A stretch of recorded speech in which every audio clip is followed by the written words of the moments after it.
Sharks are the ocean's most enigmatic predators, silent, swift, and sculpted by time. They have ruled the deep for millions of years, outliving mass extinctions and reshaping marine ecosystems with every calculated move. Yet, despite their legendary status, they are more feared than understood, painted as monsters rather than masterpieces of evolution. From their electrosensory abilities to their effortless agility, sharks are living proof that perfection in nature isn't about dominance but balance. The real mystery isn't their power, it's how little we truly know about them. On March 24, 2025, the waters off the coast of South Africa were calm, the sun reflecting off the deep blue waves. Three Russian friends, Viktor Mikhailov, Leonid Petrov, and Artyom Vasilyev, were aboard the luxury yacht Celestial Dawn, a $5 million vessel known for its state-of-the-art technology and lavish amenities. The trio had been enjoying a day at sea, celebrating Leonid's recent promotion at his investment firm in Moscow. Along with them were a small crew and a couple of other guests, soaking in the ocean breeze and the freedom of the open water. The yacht had been anchored a few miles offshore, a perfect spot for relaxation. Viktor, Leonid, and Artyom lounged near the stern, their legs stretched out as they sipped imported whiskey. They had no reason to suspect danger until an enormous shadow passed beneath the hull. A crew member first noticed a dark shape moving ominously below the surface. Moments later, an 18-foot great white shark emerged from the depths, its dorsal fin slicing through the water like a blade. At first, it circled the yacht methodically, its body gliding effortlessly through the waves. Some aboard the vessel laughed nervously, while others marveled at the sight of the massive predator. But then, without warning, the shark rammed the hull with an alarming force. The impact sent a deep, shuddering vibration through the yacht, rattling glasses and causing a few guests to stumble. Before anyone could react, the shark struck again, this time with more aggression. The force of the impact sent Viktor, Leonid, and Artyom sprawling toward the edge of the deck. Artyom had been reclining dangerously close to the railing and lost his balance first. As he attempted to steady himself, another powerful hit from the shark jolted the yacht, sending all three men overboard. The water closed over them as they plunged into the ocean. Panic erupted on the yacht as the crew scrambled to throw lifebuoys into the water. Artyom surfaced first, gasping for air, his eyes wide with terror. Viktor emerged a second later, disoriented, but alive. Leonid, however, barely had time to breathe before the shark struck. The great white moved with horrifying speed. Its jaws clamped down on Leonid's leg, dragging him downward as he thrashed violently. Blood stained the water almost instantly, sending waves of red rippling across the surface. Viktor and Artyom, barely a few feet away, watched in horror as their friend struggled against the sheer power of the predator. Artyom attempted to swim toward Leonid, but the shark released its grip only to bite again, tearing into Leonid's side. The water muffled his screams. On board, the crew worked frantically to retrieve them, throwing ropes and flotation devices, but the yacht's large frame made it difficult to maneuver quickly. As Leonid fought to keep his head above water, the shark suddenly turned its attention to Viktor. The massive predator lunged, its serrated teeth catching his arm. A searing pain shot through Viktor's body as the shark's teeth tore through flesh. He managed to wrench himself free just as the yacht's crew finally got hold of a rope. He clung to it desperately as they hoisted him back on board, his bloodied arm hanging limply by his side. Artyom, still treading water, was inches from the shark's tail. It whipped around, barely missing him, but the turbulence nearly pulled him under. He kicked frantically, reaching for the lifebuoy thrown his way. Just as the shark seemed to be preparing for another strike, crew members managed to pull Artyom back onto the deck. Leonid was the last to be rescued. His body was limp, his wounds severe. The crew fought to keep him conscious as they applied pressure to the deep lacerations. The yacht immediately returned toward the shore, a distress call already sent to local authorities. When they reached the nearest port, an emergency medical team was waiting. Leonid had lost significant blood, but thanks to quick intervention, he survived. Viktor's arm required extensive surgery, and Artyom escaped with only minor injuries. The luxury of their day at sea had turned into a nightmare. Following the attack, South African authorities issued a warning, increasing shark monitoring efforts in the area. Marine biologists speculated that baiting practices from nearby fishing vessels or territorial behavior could have triggered the great white's aggression. Viktor, Leonid and Artyom later spoke about the incident with the press, warning others about the unpredictable nature of the ocean. Though they survived, the memory of the attack haunted them. Each crash of the waves a reminder of the terrifying power lurking beneath the surface. In the weeks that followed, news of the attack spread rapidly. Experts weighed in on the behavior of the great white, discussing whether environmental factors had contributed to the shark's aggression. Some suggested that overfishing had disrupted natural feeding patterns, making sharks bolder in their search for food. Others theorized that the yacht's vibrations might have triggered a predatory response, mistaking the vessel for a distressed animal. The yacht, despite its staggering price tag, was heavily damaged. Marine engineers estimated that the hull had suffered multiple fractures, and the repair costs were projected to reach hundreds of thousands of dollars. The Celestial Dawn, once a pristine example of luxury, now bore the scars of a battle with one of nature's most fearsome predators. It remained docked for weeks, and its owners hesitated to return it to sea. Leonid, after undergoing surgery, faced a long road to recovery. His injuries left him unable to walk unaided for months. The attack had changed him. Where he had once been a fearless traveler, he found himself uneasy near open water. Victor, too, struggled to cope with the trauma, his injured arm serving as a permanent reminder of the terrifying ordeal. Artyom, though the least physically injured, admitted that the psychological scars ran deep. None of them would ever see the ocean in the same way again. Authorities continued investigating the incident, collecting data on great white shark activity in the region.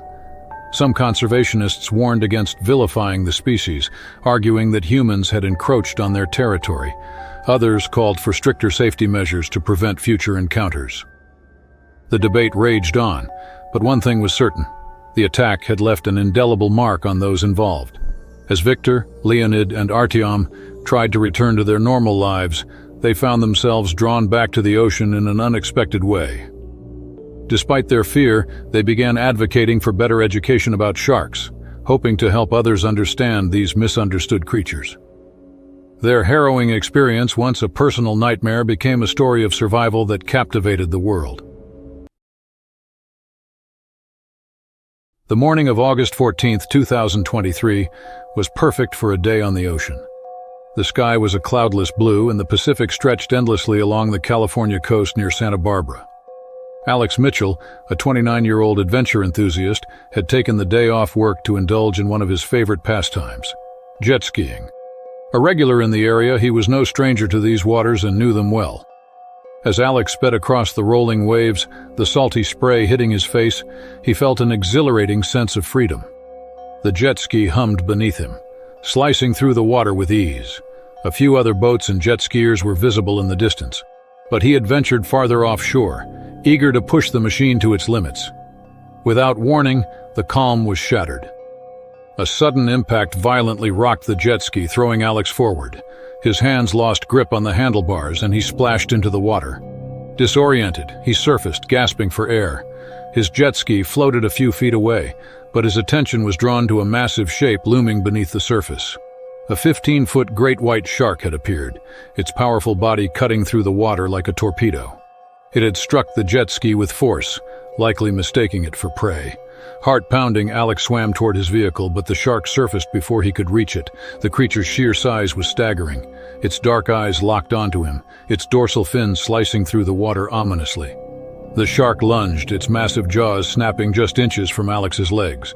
Kicking furiously, he tried to back away, but the predator was relentless. It circled him, its sleek body moving effortlessly beneath the surface before making another pass. This time it struck, its teeth tearing into Alex's lower leg. A sharp, searing pain exploded through his body as he screamed, his blood instantly tainting the water around him. Desperation took hold. Ignoring the agony, Alex thrashed, trying to break free. Miraculously, the shark released him, perhaps startled by his violent movements. Seizing the opportunity, he clawed his way back toward the jet ski. Every movement sent fresh waves of pain through his leg, but adrenaline kept him going. He managed to pull himself halfway onto the vehicle, his fingers fumbling to start the engine. The shark wasn't done. It made another pass, its massive body brushing against the jet ski, nearly flipping it. Alex punched the ignition button repeatedly, willing the engine to start. Just as the shark circled back for what could have been the final strike, the engine roared to life. He yanked the throttle with one last burst of strength, sending the jet ski surging forward. The predator pursued him for a few seconds, its dorsal fin cutting through the water behind him. But as the distance between them grew, the shark finally lost interest, disappearing back into the depths. Bleeding and barely able to keep control of his vehicle, Alex sped toward the nearest shoreline. His vision blurred, his body weakened from the blood loss, but he pushed forward. Other boaters had witnessed the attack and were already heading in his direction. By the time he reached the beach, a small crowd had gathered. A few bystanders rushed to help, using towels to wrap his wounded leg while someone called for emergency responders. The gash was deep, the muscle torn, but miraculously, no arteries had been severed. Paramedics arrived minutes later, stabilizing him before rushing him to the hospital. The news spread quickly. Shark attacks, though rare, had been increasing along the California coast, prompting local officials to issue warnings to swimmers and water sports enthusiasts. Marine biologists speculated that warming ocean temperatures and shifting prey populations might draw sharks closer to shore. After undergoing surgery, Alex faced a long recovery. The experience had shaken him to his core. He had always respected the ocean, but now the thought of venturing back out filled him with unease. Yet despite the trauma, he found himself grateful. Grateful to be alive and to have escaped a predator that had ruled the seas for millions of years. Months later, with his leg healed but scarred, he finally returned to the water. This time he was more cautious, more aware. The thrill of jet skiing would never be the same, but he refused to let fear dictate his life. The unpredictable and powerful ocean had nearly claimed him, but it hadn't won, and that, he decided, was enough. As Alex recovered, he became fascinated by sharks and spent countless hours researching their behavior. What had once been a creature of nightmares turned into an obsession. He spoke to marine biologists, read studies, and even watched documentaries on shark behavior. What he learned surprised him. Most attacks were cases of mistaken identity. The idea of a shark deliberately hunting humans was largely a myth. This knowledge, though comforting, did little to erase the raw terror he had felt that day. His newfound curiosity led him to contact shark conservationists. He was invited to visit a research facility where scientists studied great whites. Seeing these massive creatures from the safety of a boat was different from being in the water with one. Watching them glide beneath the surface with such grace and power filled him with awe. He realized that in some strange way, he had developed a deep respect for the predator that had nearly killed him. Alex wanted to return to the ocean despite his trauma to conquer his fear and educate others. He started a blog documenting his experience, sharing his recovery journey, and promoting shark awareness. His story gained traction, and soon he was invited to speak at events and schools, warning people about the dangers while dispelling common misconceptions about sharks. 1 year after the attack, he decided to return to the exact location where it had happened. He rented a jet ski and ventured cautiously into the waters off Santa Barbara. His heart pounded as he cut through the waves, every ripple reminding him of the horror he had survived. But this time he was prepared. He stayed closer to shore, kept an emergency whistle on hand, and remained hyper-aware of his surroundings. The fear was still there, but it no longer controlled him. The attack had changed him in ways he never expected. What had once been a passion for adrenaline and adventure had become a mission to understand the ocean better. He was no longer just a thrill seeker. He was an advocate for marine conservation. While he still bore the scars of that day, they served as reminders of his survival, resilience, and deep respect for the sea. The ocean had tested him, but he had emerged stronger, wiser, and determined to make a difference. The late afternoon sun cast long shadows over the turquoise waters off the coast of New South Wales, Australia. It was June 12, 2009, and 32-year-old Matt Harris was enjoying one of his favorite pastimes, surfing.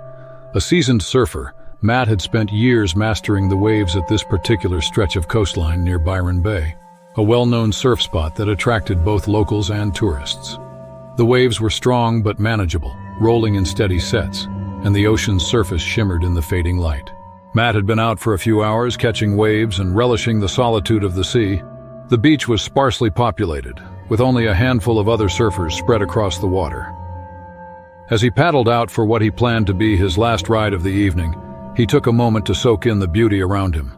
The horizon stretched endlessly, and the distant sound of seagulls filled the air. But beneath the surface, something was lurking. Unbeknownst to Matt, a 12-foot tiger shark had been patrolling the area, drawn closer by the splashing of surfers. Unlike great whites, tiger sharks were known for their aggressive nature and indiscriminate eating habits. This predator lingered just beyond the breakers, moving silently through the deep. As Matt turned his board and prepared to paddle into a wave, the water beneath him seemed to shift. A dark shadow passed below, barely noticeable in the dimming light. Then, without warning, the shark attacked. The force of the impact sent Matt flying off his board. Before he could react, the shark's massive jaws clamped down on his right leg, teeth slicing through muscle and bone instantly. A deep, guttural sound of pain escaped him as he was yanked beneath the surface. The surrounding water turned crimson as panic surged through him. Nearby surfers heard the commotion. One of them, a friend of Matt's named Daniel Hayes, turned just in time to see the horrifying scene unfold. He paddled furiously toward Matt, shouting for help as the shark thrashed violently, dragging its victim further under. Realizing what was happening, the others began swimming toward shore, terrified and powerless to intervene. Matt fought with everything he had, punching at the shark's snout and desperately trying to break free. But the tiger shark was relentless.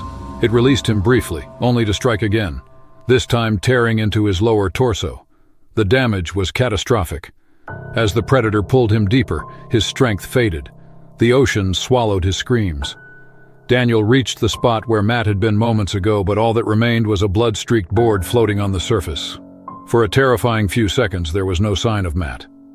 Then, miraculously, his body resurfaced, his face pale, his breaths shallow. Daniel grabbed him, pulling him onto his board by summoning every ounce of strength.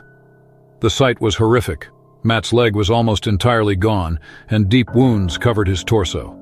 Blood continued to pour from his body, mixing into the water around them. The other surfers had already reached the shore, frantically waving for help. A group of beachgoers rushed forward, some calling emergency services while others sprinted into the shallows to assist. Daniel paddled with all his might, dragging Matt toward the sand, his arms burning with exertion. By the time they reached the shore, Matt was barely conscious. His breathing was labored, his pulse weak. Several bystanders, including a nurse who happened to be on the beach, applied pressure to his wounds, desperately trying to stem the bleeding. The shark had taken too much. His body was shutting down. The paramedics arrived within minutes, but as they worked frantically to save him, his vital signs began to fade. Despite their best efforts, Matt succumbed to his injuries before they could get him to the hospital. The news of his death spread quickly, shocking the local surfing community. He had been a beloved figure, a skilled surfer, a mentor to younger riders, and a man with an infectious love for the ocean. His loss left a void that was impossible to fill. Following the attack, authorities launched an investigation.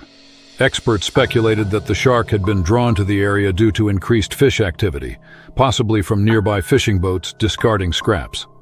In response, officials heightened shark monitoring, implementing new warning systems and safety measures to prevent further tragedies. The attack reignited debates over shark culling, though many conservationists argued that such incidents, while tragic, were rare and that sharks were vital to the marine ecosystem. Matt's funeral was held a week later, attended by hundreds of friends, family members, and fellow surfers. The surfing community honored him with a paddle-out ceremony, forming a circle in the ocean where they shared memories, shed tears, and celebrated his life. Though the ocean had claimed him, it had also been his greatest passion, a fact that those who knew him best found both heartbreaking and poetic. In the years following the attack, his family worked to establish the Matt Harris Ocean Awareness Foundation, a nonprofit dedicated to educating people on ocean safety, shark conservation, and emergency response training for water sports enthusiasts. His story became a sobering reminder of the ocean's unpredictability and the respect it demanded. The waves off Byron Bay continued to roll as they always had, carrying the memory of a man who had lived and died chasing them. The waters off the coast of Hawaii shimmered beneath the midday sun on September 3, 2017. A group of divers, led by an experienced instructor, had set out on a recreational dive near the deepwater reefs off Oahu's southern coast. Among them was 28-year-old Sarah Lewis, a marine enthusiast and avid diver who had traveled from California to explore the vibrant underwater world of the Pacific. Sarah had spent years diving in various locations, but Hawaii's waters had always captivated her. The promise of encountering majestic marine life, from sea turtles to reef sharks, drew her to this expedition. The dive site was about 15 miles offshore, known for its dramatic coral formations and abundant fish life. The boat rocked gently as the divers made their final equipment checks before descending into the clear blue abyss. As they explored the reef, schools of colorful fish darted through the coral, and the occasional moray eel peered out from its rocky hideaway. The group moved in a slow, controlled rhythm, following the instructor as they marveled at the breathtaking scenery. Sarah, trailing slightly behind, took her time absorbing every detail, her camera capturing the vibrant marine life. About 30 minutes into the dive, a shadow passed overhead. At first it was subtle, just a flicker in the periphery. Sarah turned, her heart skipping a beat as she spotted the unmistakable silhouette of a large oceanic white-tip shark gliding effortlessly through the water. The predator moved with a casual, almost lazy grace, its long wing-like pectoral fins giving it an unmistakable presence. White tips are known for their boldness, particularly in open water, and this one was no exception. It circled the divers at a distance, curious but non-threatening. The instructor signaled for the group to remain calm and stay close together. They had encountered sharks before. In most cases, the animals would lose interest and move on, but this one lingered. Sarah tried to steady her breathing, her pulse hammering in her ears. The shark made a slow, deliberate pass, coming within 10 feet before veering off again. Its movements were calculated, assessing the unfamiliar intruders in its domain. Then, in a sudden shift, it turned more aggressively, closing the distance with unsettling speed. The instructor waved his arms, attempting to appear larger, while another diver extended their camera pole to deter the shark. Sarah instinctively backed away, but as she did, the shark lunged.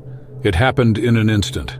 An explosion of movement as the powerful predator snapped its jaws around her leg, sinking its teeth deep into her wetsuit and flesh.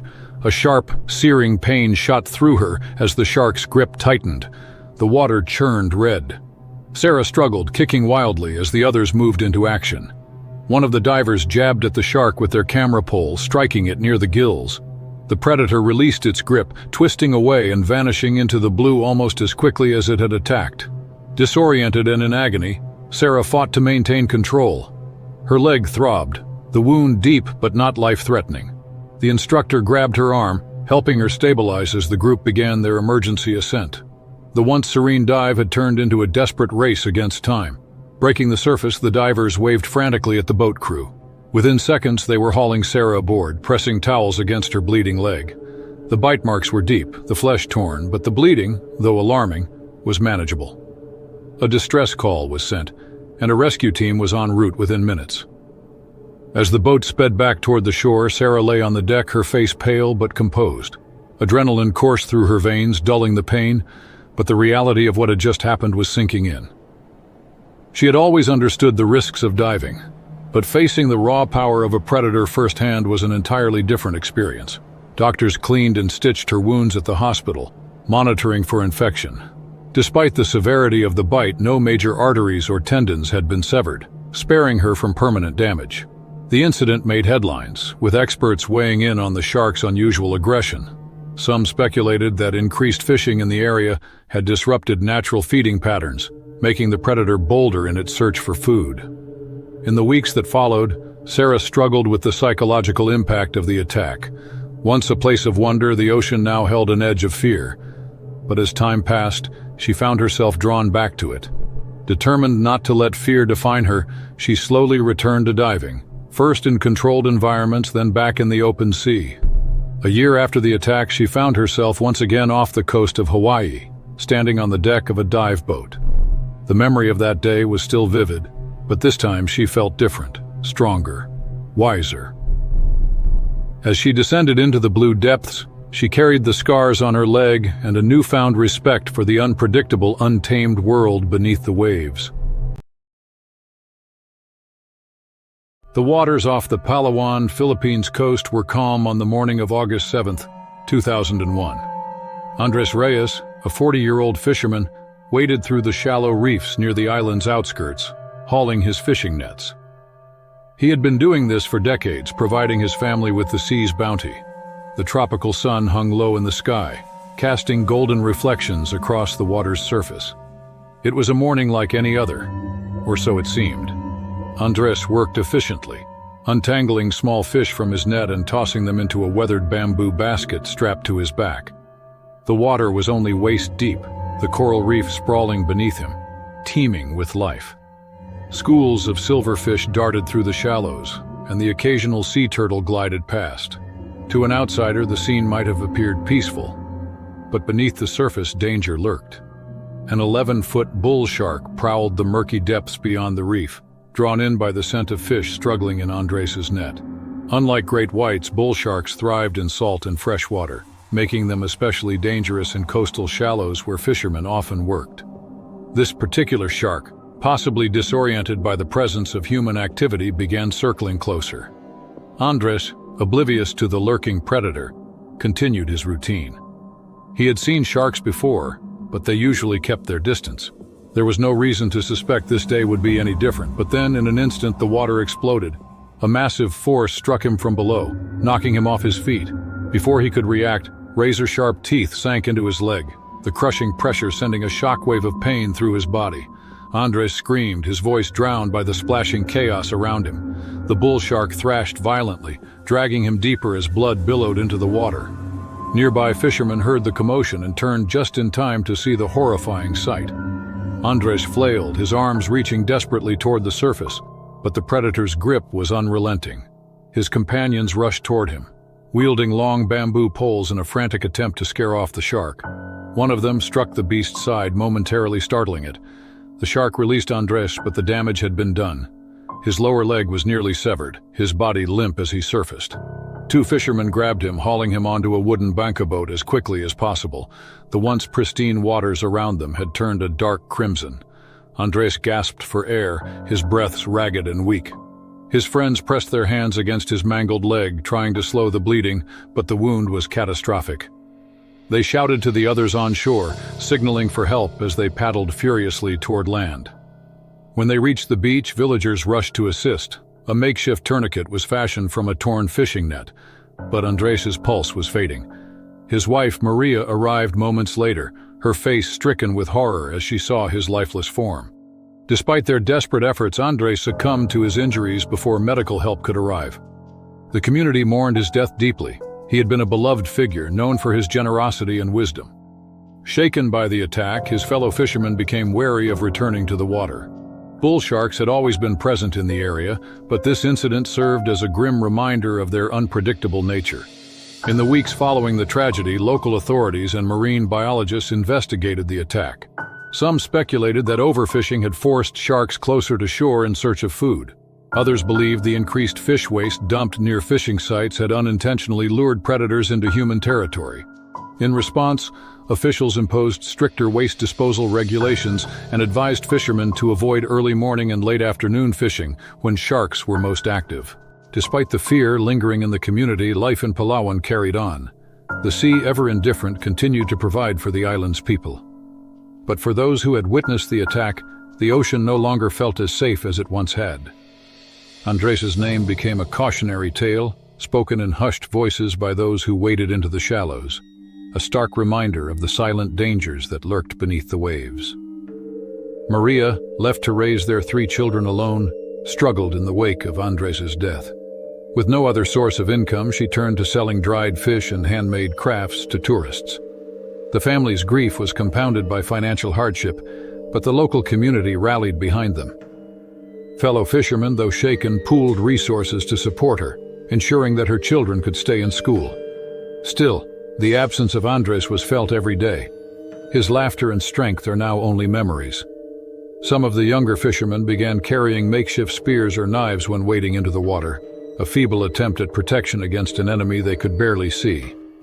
Stories of Andres's attack spread beyond Palawan, reaching the ears of officials in Manila. A marine conservation group was interested in the event, sending a team to study the local shark population and educate fishermen on reducing potential encounters. While some villagers welcomed the knowledge, others saw it as little comfort against the unpredictable forces of nature. Months later, the beach where Andres had launched his boat each morning remained eerily quiet. Fewer fishermen dared to venture as deep into the water as before, the memory of that bloodied morning still fresh in their minds. Even seasoned divers who had once marveled at Palawan's underwater beauty hesitated at the thought of slipping beneath the waves. The attack had not only taken a life, it had reshaped the way the community viewed the ocean, replacing respect with fear. Yet, despite the tragedy, some chose to see Andres' death as a lesson rather than a reason for permanent dread. His eldest son, Daniel, only 15 at the time of the attack, vowed to carry on his father's legacy. Years later, he became one of Palawan's strongest advocates for responsible fishing and marine conservation, working alongside scientists to better understand the creatures that had once torn his family apart. He believed that fear alone could not dictate their lives, that the sea, for all its dangers, was still a gift meant to be respected, not abandoned. The waters off the coast of Western Australia were unusually still on the evening of November 9, 2018. A four-person Coast Guard crew patrolled a stretch of ocean near Rottnest Island, responding to a distress call from a stranded fishing vessel. The sun had just dipped below the horizon, leaving the sky streaked with hues of orange and purple. The crew, led by Lieutenant Mark Calloway, had been navigating these waters for years. To them, it was just another routine mission. Their rigid-hull inflatable boat effortlessly sliced through the water as they neared the location of the distress signal. The stranded fishermen were visible in the distance, their small boat bobbing in the gentle waves. The Coast Guard was preparing to pull alongside them when something massive disturbed the water behind them. A 14-foot great white shark had appeared out of the depths, its enormous silhouette barely visible in the fading light. At first it circled at a distance, its dorsal fin cutting through the water like a blade. The crew had seen sharks before. Western Australia was known for them, but they rarely paid much attention. That changed when the shark suddenly changed course and headed straight for them. Without warning, the predator slammed into the side of the boat with tremendous force, sending a shudder through the hull. Lieutenant Calloway and his crew barely had time to react before the shark struck again, biting into the inflatable portion of the boat. A sharp hissing sound filled the air as the pressurized air chamber rapidly deflated. The vessel lurched, nearly sending one of the crew members overboard. Panic surged through the crew. Coast Guard boats were built for durability, but not to endure a direct assault from a massive predator. The shark, showing no sign of retreat, circled just a few yards away before turning to charge again. Calloway reached for the emergency radio, his hands steady despite the rising tension. He reported their dire situation. An aggressive great white was actively attacking the vessel. The hull had been compromised and they needed immediate assistance. As the radio crackled with a response from their base, the shark lunged again. This time, it leaped partially out of the water, its powerful body slamming into the side of the boat. The impact sent two crew members sprawling, their gear scattering across the deck. The boat rocked violently, dangerously close to capsizing. The fishermen in the stranded vessel watched in horror from a safe distance, powerless to assist. One of the crew members, Petty Officer Lucas Haynes, instinctively reached for a wooden baton to push debris away from the hull. As the shark circled back, he slammed the baton against the water, hoping to deter it. The great white hesitated, its predatory instincts briefly interrupted, but the moment of reprieve didn't last. The shark lunged once more, jaws snapping dangerously close to the motor at the stern of the boat. If it damaged the engine, they would be left adrift, unable to maneuver to safety. Realizing this, Calloway made the quick decision to accelerate. The boat lurched forward, creating a wake that momentarily confused the predator. The shark followed, its dark form gliding through the churning water, but the Coast Guard vessel managed to distance itself. After several tense minutes, the shark finally relinquished the pursuit, disappearing into the deep. The crew, shaken but unharmed, took a moment to assess the damage. The inflatable side had been punctured in multiple places, leaving the boat partially deflated. They had no choice but to call for backup and limp back toward shore at reduced speed, staying close to the stranded fisherman's boat until another Coast Guard vessel arrived. By the time they reached the dock, word of the attack had already spread. Experts speculated on the shark's unusual aggression. Some believed it had mistaken the boat for a wounded whale, while others suggested territorial behavior. Regardless of the reason, it was a rare and harrowing encounter that none of the crew would forget. Though rattled, Lieutenant Calloway and his team returned to duty the next day. Their job, after all, was to patrol the unpredictable ocean, where the line between routine and danger could blur instantly. The great white had left its mark, not just on their boat, but on their understanding of the raw power that lurked beneath the waves. The incident sparked a wave of discussions among marine experts, conservationists, and the general public about the complex dynamics between sharks and humans in open waters. Researchers, particularly those focused on apex predator behavior, found the event both alarming and fascinating. Several teams launched in-depth studies to analyze the migratory patterns and behavioral shifts of great white sharks in the region, seeking to understand whether rising sea temperatures, shifts in prey availability, or increased human activity had triggered a change in the animal's natural temperament. Their findings could potentially reshape long-standing assumptions about shark aggression and territorial instincts. Meanwhile, the local maritime authorities took swift action, reviewing their safety protocols comprehensively. The attack prompted urgent conversations about the structural resilience of smaller patrol vessels, especially those frequently operating in waters that are habitats for large marine predators.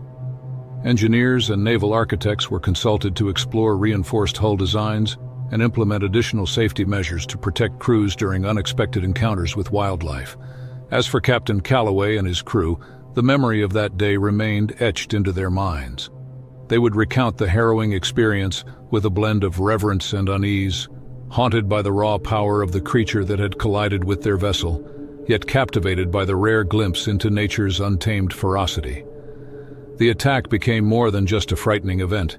It was a sobering reminder that no matter how seasoned or prepared, even the most experienced seafarers are ultimately guests in a vast, unpredictable wilderness, where the rules are dictated not by man, but by the deep.